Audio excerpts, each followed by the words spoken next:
नमस्कार, मेरा नाम है डॉक्टर पुरु धवन और आज इस वीडियो में हम बात करने वाले हैं कि डायलिसिस वाले पेशेंट को किन-किन चीज़ों का ध्यान रखना पड़ता है। क्योंकि अगर किसी की किडनी खराब हो रही है, तो डॉक्टर बोलता है कि डायलिसिस करवाना है। कभी-कभार पेशेंट की कंडीशन इतनी खराब होती है कि हमें डायलिसिस करवाना ही पड़ता है।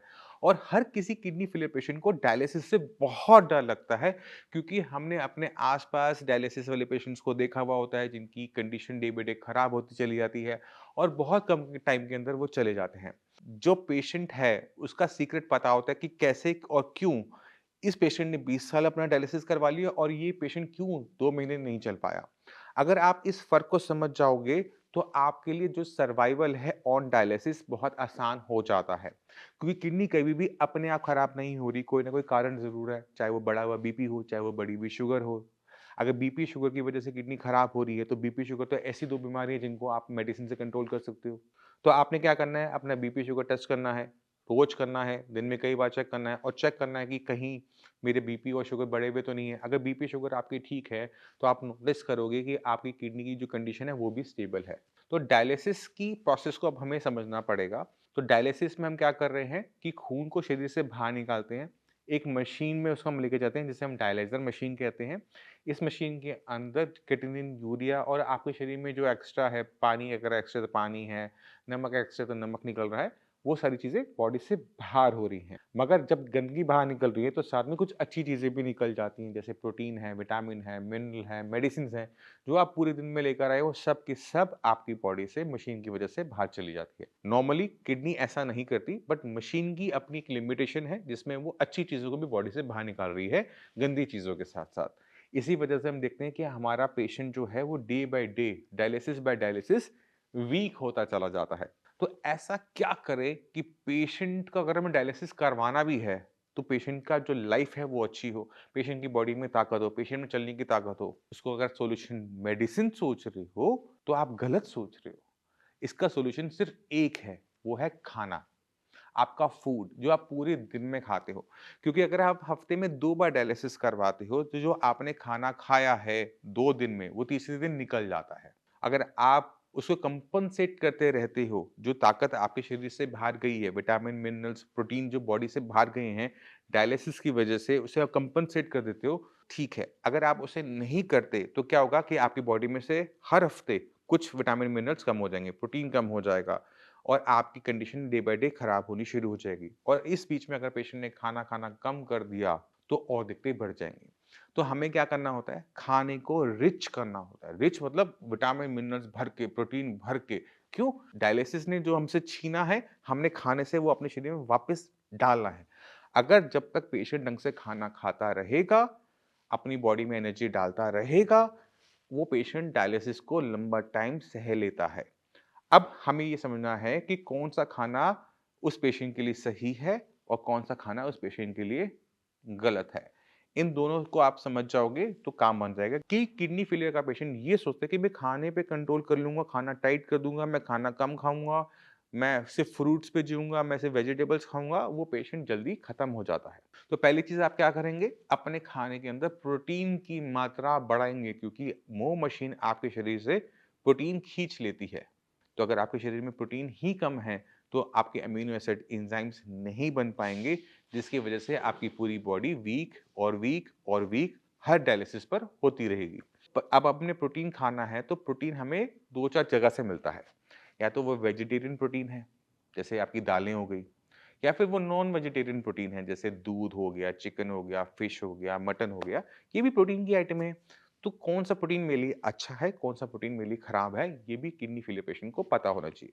तो अगर आप डायलिसिस करवा रहे हो, तो पहली चीज़ आपने ध्यान रखना है कि आपने प्लांट बेस्ड प्रोटीन का इंटेक बढ़ाना है। आपको अपने खाने में दालें डालनी पड़ेगी।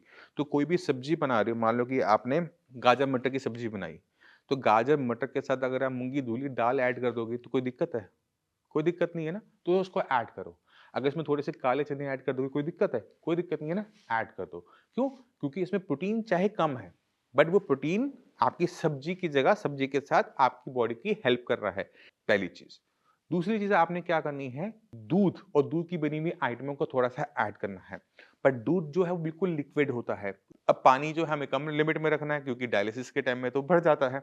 हम घर में बना हुआ छेना यानी पनीर वो लेंगे और कच्चा नहीं खाएँगे। उसको हम पकाकर प्याज़ और सारी सब्जियाँ डालकर उसे भुर्जी बनाकर, तो आपकी बॉडी में प्रोटीन की डेफिशिएंसीज़ कम होंगी या फिर नहीं होगी। तो आपने क्या करना है, खाने के अंदर प्रोटीन की मात्रा को बढ़ाना है, नेचर से लेना है, डब्बा वाला नहीं लेना है। क्योंकि डब्बे में कोई भी लंबा सर्वाइव आज तक मैंने कभी करते हुए नहीं देखा। बट जिन पेशेंट ने अपनी डाइट को बहुत अच्छा रखा है, उनका सर्वाइवल बहुत अच्छा रहा है और इवन उनका डायलिसिस भी रुका है। तीसरी चीज़ आप जो अपने खाने में ऐड कर सकते हो और वो है आपके एग्स। क्योंकि एग एक ऐसा प्रोटीन है जो बॉडी में पूरा एब्ज़ॉर्ब हो जाता है। अगर आप एग्स खा रहे हो और कुछ नहीं खाते, तो स्टूल नहीं बनता। बहुत ज़्यादा स्टूल नहीं बनता, 3-4 दिन के बाद स्टूल आएगा। क्यों? क्योंकि वो पूरा का पूरे एग्स जो है वो बॉडी एब्ज़ॉर्ब कर जाती है। तो अगर आप नॉन वेजिटेरियन हो, एग्स खा लेते हो, भुर्जी बना के, पका के, कच्चा नहीं खाना, पका कर किसी चीज़ में डालकर उसका इनटेक स्टार्ट करना आप स्टार्ट करोगे। ब्रेकफास्ट, लंच एंड डिनर तीनों टाइप के खाने के अंदर कुछ ना कुछ प्रोटीन का हिस्सा ज़रूर होना चाहिए। अब इसका फ़ायदा कैसे होता है और कैसे इसमें डायलिसिस आपका कम हो जाता है, मैं आपको वो भी समझाने की कोशिश करता हूँ। हम क्या करते हैं, हम किडनी को ठीक करने के चक्कर में, क्रिएटिनिन को कम करने के चक्कर में अपने खाने-पीने को बहुत ज़्यादा टाइट कर देते हैं कि हम घिया, तोरी, टिंडा खा रहे हैं, मिलेट्स खा रहे हैं, सूखी सब्जियाँ खा रहे हैं। तो अब होता ये है कि जब हम ऐसा खाना खाते हैं जिनके अंदर न्यूट्रिशनल वैल्यू कम होती है, कार्बोहाइड्रेट्स नहीं है, प्रोटीन नहीं है, विटामिन नहीं है, मिनरल नहीं है, तो बॉडी वैसे वीक हो रही है, बीमारी ने और वीक किया, डायलिसिस ने और वीक कर दिया। तो ये तो पेशेंट के लिए जानलेवा हो जाता है। जब हम पेशेंट का खाना हाई प्रोटीन और बैलेंस डाइट रखते हैं जिसमें विटामिन मिनरल्स भर भर के हो, तो जो ताकत आपके शरीर को मिल रही है ना, वही ताकत आपकी किडनी को मिल रही है। अगर मेरी किडनी कमजोर है, मैं खाना अच्छा खा रहा हूँ, मन से खा रहा हूँ, मुझे स्वाद आ रहे हैं, तो किडनी को भी ताकत मिल रही है। किडनी को हम कह सकते हैं ना तब, बेटा काम कर लो। जब वो खुद कमजोर है, उसे खुद काम नहीं हो रहा, शरीर से काम नहीं हो रहा, तो किडनी को ताकत कहाँ से मिल जाएगी और वो काम कर जाएगी। तो आपने ये हमेशा याद रखना है कि जब आपका डायलिसिस स्टार्ट हो जाए, तो किडनी को माइंड से आउट, मैटर नहीं करता कि किडनी काम कर रही है, नहीं कर रही है। आपको ध्यान देना है अपने शरीर पे, अपने शरीर की ताकतों पे। आपके शरीर में कमज़ोरी किसी भी कीमत पे नहीं आनी चाहिए और उसका सॉल्यूशन सिर्फ़ एक है, वो है खाना, खाना और खाना। अगर आप इसके अलावा सोचते हो कि मैं मेडिसिन खा लूँगा, मैं मल्टीविटामिन मेडिसिन्स खा लूँगा, आप खाओ, कोई दिक्कत नहीं है। बट खाने को रिप्लेसमेंट नहीं है, नहीं है, नहीं है। आपको अपने आप को ये मेंटली प्रिपेयर करना पड़ेगा क्योंकि आप इस बात को समझने की कोशिश करो कि जितना मर्ज़ी बड़ा डॉक्टर क्यों ना हो, घर आकर ना वो रोटी-सब्ज़ी ही खाता है। दवाइयाँ नहीं खाता पेट भरने के लिए, ठीक है? तो मैं उम्मीद करता हूँ इस वीडियो में जो पेशेंट डायलिसिस करवा रहे हैं, उनको खाने की इम्पोर्टेंस के बारे में पता लग गया होगा। खाना खाने से कभी किडनी खराब नहीं होती, इसको माइंड में बिठा लो। खाना आप जितना खाओगे, अच्छा खाना जितना खाओगे, बॉडी जितनी हेल्दी होगी, उतनी अच्छी हेल्दी किडनी आपकी होगी। किडनी रिकवरी दिखाएगी। अगर आपने खाना ही नहीं खाया, तो आपकी किडनी रिकवरी भी नहीं दिखाएगी। मैं उम्मीद करता हूँ इस वीडियो से आप डायलिसिस पेशेंट हैं तो भी समझ गए होंगे कि खाने की इम्पोर्टेंस क्या है, खाना क्यों खाना ज़रूरी है। अगर आप खाना खाते रहोगे, जो आपका डायलिसिस में नुकसान होता है उसे कंपनसेट करते रहोगे, तो आप सर्वाइव लंबा कर जाओगे। अगर आपने अपने खाने को कम कम रखा या फिर खाना नहीं खा पा रही किसी भी रीज़न से और आप डायलिसिस करवाते रहोगे तो डे बाय डे वीक होते चले जाओगे। अब मैं आपको एक छोटा-सा ट्रिक बताता हूँ, जाने से पहले। तो आपकी डायलिसिस वाली कॉपी के अंदर ड्राई वेट लिखा जाता है। एक डायलिसिस से पहले वाला, एक डायलिसिस के बाद वाला। जो पहले वाला है वेट वेट का आप कह लो और डायलिसिस के बाद जो है वो है ड्राई वेट। तो डायलिसिस के बाद जो आपका वेट होता है ड्राई वेट, वो बढ़ता हुआ होना चाहिए। क्यों? क्योंकि वो आपकी मसल्स हैं, फैट है। तो अगर वो आपका वेट बढ़ रहा है, हर महीने आधा किलो भी बढ़ता है, तो आपकी हेल्थ है वो गेन हो रही है। अगर वही वेट आपका ड्राई वेट कम होता जा रहा है, तो आपकी बॉडी वीक होती जा रही है। अगर आपकी बॉडी वीक होती चली जाएगी, तो रिकवरी के चांसेस 0, ठीक है? तो आप अपनी हेल्थ पे, अपने खाने पे जोर दो। क्या खा रहे हो, क्या नहीं खा रहे, खुद से पूछो कि वो मेरे लिए कितना अच्छा है। अगर उसमें कोई कमी है और आपको कोई डाउट भी लगे ना, डॉक्टर्स कुछ मैं आपको दे रहा हूँ, उनसे आप बात करो, आप आके मिलो, आपको हेल्प मिलेगी मिलेगी। जाने से पहले मैं चाहता हूँ कि कुछ पेशेंट उनसे आप मिल के जाओ, आपको इंस्पिरेशन मिलेगी। और आज हमारे साथ हैं सुरेश चंद्र जी। तो सुरेश चंद्र जी आप कब आए थे यहाँ पर? मैं आए थे 3 मार्च के। 3 मार्च को। और तब क्रिएटिनिन के लेवल कितने थे? तब मेरा क्रिएटिनिन लेवल था 6.9। 6.9।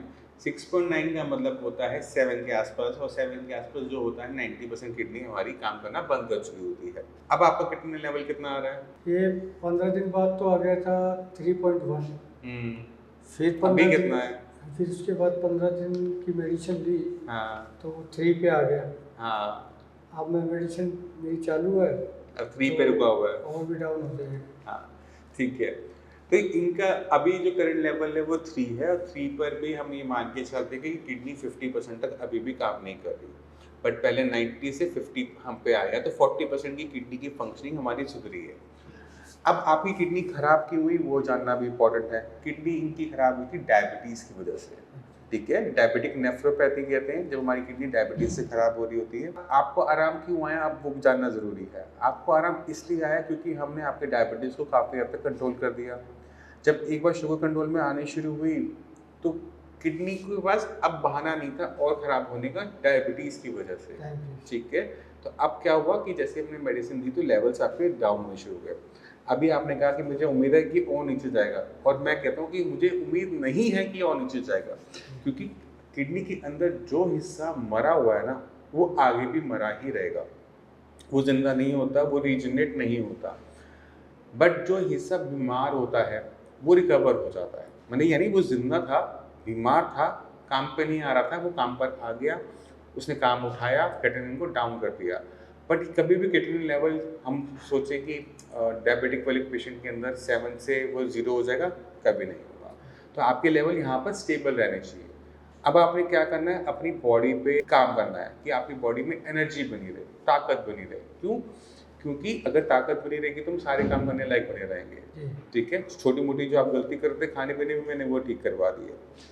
कोई माइंड में कुछ पूछना है आपने? नहीं, बिल्कुल सही है। खुश हो? बहुत रिलैक्स है, बहुत रिलैक्स है। तब उस टाइम में दिक्कत क्या होती थी? उस समय बेचैनी रहती थी। एक दिन रात को हॉस्पिटल में भर्ती होना पड़ा। जब लेटता था तो लेटा नहीं जाता था, फिर बैठा रहता था। सूखी खांसी आ रही थी, सांस फूलती थी। सूखी खांसी। जैसे आपके शरीर में नीचे पानी भर गया पैरों में, जब आप लेटोगे ना तो पैरों का पानी निकलता है फेफड़ों में आ जाएगा। इसी की वजह से जब हम बैठते हैं तो हम ठीक होते हैं। जब पेशेंट लेटता है तो उसको घुटन महसूस होती है, एंग्जाइटी होती है, खांसी छूट जाती है, तो उस वजह से पेशेंट सो नहीं पाता। पैरों में पानी कभी भरा हुआ नहीं होना चाहिए। पैरों में पानी भर रहा है, उसको बहुत जल्दी ठीक करना पड़ता है। अगर इसको हम ठीक ना करें तो निमोनिया हो जाता है। निमोनिया में अगर हमारे लंग्स खराब हो जाए तो वो वेंटिलेटर की कंडीशन पे ले जाता है, और वहाँ से पेशेंट को निकालना बहुत मुश्किल हो जाता है। तो अगर किसी पेशेंट के अंदर किडनी खराब हो रही है और लंग्स खराब हो रहे हैं तो हमें लंग्स को पहले बचाना होता है, क्योंकि लंग्स बच गए तो इंसान बच जाएगा। किडनी के पास तो 2 ऑप्शन है, डायलिसिस का भी ऑप्शन है, ट्रांसप्लांट का भी ऑप्शन है। लंग्स के पास ये ऑप्शन नहीं होते, तो इसलिए हमें लंग्स को बचाना बहुत ज़रूरी होता है। तो अगर किसी पेशेंट के पैरों में पानी भर रहा है, लेटने में सांस में घुटन हो रही है, तो उसको बहुत तेज़ी से पानी को कंट्रोल करना पड़ेगा, फ्लू को कंट्रोल करना पड़ेगा, देखना पड़ेगा कि किस वजह से पानी शरीर में भर रहा है, उसे रिजॉल्व करोगे और प्रॉब्लम सॉल्व हो जाती है। और क्या दिक्कत हो रही थी? और तो ये पैर सूजे हुए थे। सही है। हाँ, बिना पैरों में स्वेलिंग के फेफड़े में पानी नहीं भरेगा। हाँ, बिल्कुल सही है। ठीक है। और कोई दिक्कत उस टाइम में? नहीं, और कोई नहीं। और कोई दिक्कत नहीं? बहुत सही। चलो ठीक है। तो हम उम्मीद करते हैं इस वीडियो से आप समझ गए 2 चीज़ें कि क्रिएटिनिन डाउन हो सकता है, कैसे डाउन हो सकता है वो तो सुरेश जी ने आपको समझा दिया। दूसरा, अगर लेग्स में पानी भर रहा है तो उसे बहुत तेज़ी से काम करना पड़ता है, क्योंकि वो हमारे लंग्स के लिए बहुत खतरनाक होता है, ठीक है। जो बाकी पेशेंट्स हैं उनको क्या कहना चाहोगे? वो कहना चाहूँगा ये दवाई लेनी चाहिए, रेगुलर दवाई लें। हाँ, ये होगा, सही होगा। उम्मीद छोड़नी चाहिए उनको? उम्मीद छोड़ देते हैं जल्दी पेशेंट? मैं तो कंफर्म हूँ 100% सही होगा। अच्छा।